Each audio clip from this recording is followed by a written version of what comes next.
Um cilindro contém 0,100 metros cúbicos de gás hélio a uma pressão de 160 atmosferas e é destinado ao enchimento de balões em um parque de diversões.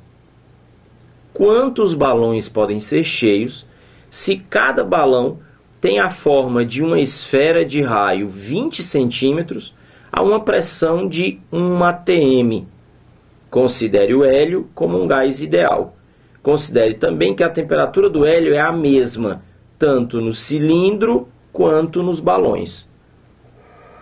Considere que a temperatura do hélio é a mesma, tanto no cilindro quanto nos balões. E uma simplificação matemática. Considere que o π é igual a 3. É importante destacar também que os balões cheios ficam com uma pressão de 1 atm. Bom, primeiro vamos interpretar aqui a situação. Por que a pressão interna do gás hélio dentro do balão, imagina um balão comum como uma bexiga de aniversário, é de 1 atm? Representa exatamente a pressão atmosférica no local.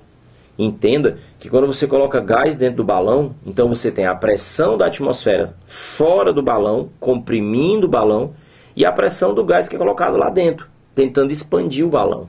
Então você tem uma guerra, uma luta entre as duas pressões, a pressão de fora e a pressão de dentro. Existem 3 possibilidades matemáticas. Se a pressão de fora ganha, o balão vai murchando, murchando, murchando, porque vai sendo esmagado. Se a pressão de dentro for maior, acaba que esse balão vai estourar, porque ele vai esticar, esticar, esticar, uma hora ele estoura. Então, para que haja o equilíbrio, é necessário que a pressão dentro do balão seja igual à pressão de fora. Por isso que ele diz 1 atm, que é a pressão da atmosfera. E a segunda coisa importante, foi dito no texto aí, você viu aí no enunciado, no final, considere a temperatura do hélio a mesma dentro do cilindro e dentro do balão. Dito o detalhe é que a diferença que ele deu de temperatura, você viu ali, são 160 atm dentro do cilindro de hélio. E é só de 1 atm quando está dentro do balão. Quando na vida real, na prática, quando se modifica tanto a pressão de um gás, existe uma tendência a que ele se resfrie, que a temperatura fique menor. Você vê, por exemplo, quando você aperta um desodorante spray, ele sempre sai geladinho, porque dentro do recipiente, dentro do vidro, ele está a altíssima pressão. Mas foi dito no texto para considerar a temperatura constante. Isso tem até nome nos gases. Quando a transformação gasosa acontece com a temperatura constante, se diz que a transformação é isotérmica. E de mais a mais é uma questão de física, mas também é uma questão de matemática, porque ele pergunta quantos balões conseguem ser cheios nessas condições até que o cilindro de hélio se esvazie. Então vamos para as contas? Olho na tela. Primeira coisa que a gente precisa determinar, e me parece o mais óbvio, é qual o volume de gás que vai ocupar cada vez que você encher o balão, ou seja, qual é o volume de um balão. E aí, claro, nós vamos fazer aqui a ideia clássica de imaginar um balão como sendo aproximadamente uma circunferência. Nesse caso, então, falando tridimensionalmente, né, seria uma esfera. Então, como é que eu determino o volume de uma esfera? Segundo a geometria espacial, 4/3 de π raio ao cubo. Repara que o próprio enunciado me sugeriu que usasse o π igual a 3. E foi dito que o raio do balão é uma esfera de 20 centímetros. Então, isso aqui vai dar 0,2 metros para a gente já colocar no sistema internacional. Não esquecer que é elevado ao cubo, que a gente está calculando o volume. Isso me deixaria, então, com 0,032 metros cúbicos, já o valor no sistema internacional. Tudo bem esse valor? Afinal de contas, esse 3 elimina esse 3. Repare que esse 2 elevado ao cubo vai ficar 8, e 8 vezes 4 vai dar 32. Mas aqui, como é 0, então dividido por 10 a terceira, por isso o número decimal lá 0,032. Bom, isso é qual o volume do balão depois de ser preenchido. Agora, vamos para a transformação do gás. Esse gás está inicialmente dentro do cilindro de hélio. E aí vamos imaginar o tanque de hélio como sendo uma coisa mais ou menos assim. E vai ser transportado para dentro do balão. Então, naturalmente, existe um conduto que leva o gás hélio para dentro do balão. Se a gente desprezar, então, o volume dessa mangueirinha, desse tubo, o que é que nós temos? O gás ocupa este volume inicial e cada vez que for aberto o medidor, o regulador, a torneira, esse gás vai se transferir para dentro desse espaço. Então, o que é que nós temos? Quando se fala de gases, a primeira coisa que a gente lembra é a equação de Clapeyron. PV igual a NRT.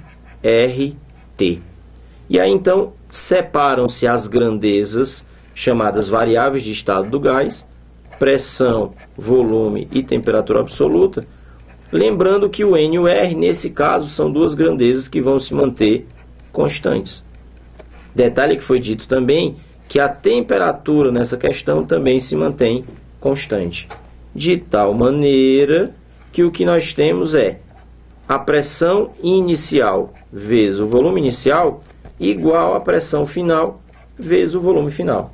O detalhe aqui inicial que a gente chama é quando o hélio está dentro do cilindro e a pressão dentro do cilindro é 160 atm.